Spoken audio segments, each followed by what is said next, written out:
இன்றைக்கி நம்ம தோட்டத்து புது வரவு பாருங்கள், நல்லா டிஃப்ரெண்ட்டான பஞ்ச் ரோஸ் கிடச்சிருக்கு. நல்லா பாருங்கள், ஒரு கொத்து கொத்தாக பூக்கும்னு சொல்லியிருக்காங்க. இதுதான் வாங்கிட்டு வந்திருக்கேன். இப்போ இது எப்படி நடுறதுன்னு பார்த்துப்போம். என்னென்ன போடுறோம் அப்படின்னு மிக்சிங் பண்ணி ஹெல்த்தியாக நட்டால் தான் இது கரெக்டாக வரும். பாருங்கள், நல்லா பேகெல்லாம் பெருசாக இருக்குது. இந்த மண்ணெல்லாம் கரெக்டாக எடுத்துக்கலாம். நல்லா மொட்டு எக்கச்சக்கமாக வந்திருக்கு. இது கரெக்டாக இந்த மாதிரி வரணுன்னா நம்மளுக்கு கரெக்டாக நம்ம உரம் எல்லாம் கரெக்டாக போட்டு வைக்கணும்.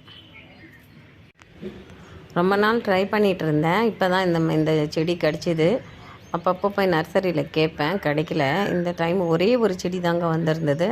சரி, இந்த டைம் இதை வாங்கிட்டு வந்துட்டேன். இப்போ இது நர்சரியிலேருந்து அப்படியே நட்டுட்டோம்னா நம்மளுக்கு இந்த அளவு நம்மளுக்கு பூ கிடைக்காது. அதனால் செம்மண் அங்கேயே கிடைக்குதுங்க, மண் செடி நடுறதுக்காக. அதை வாங்கிட்டு வந்துட்டேன்.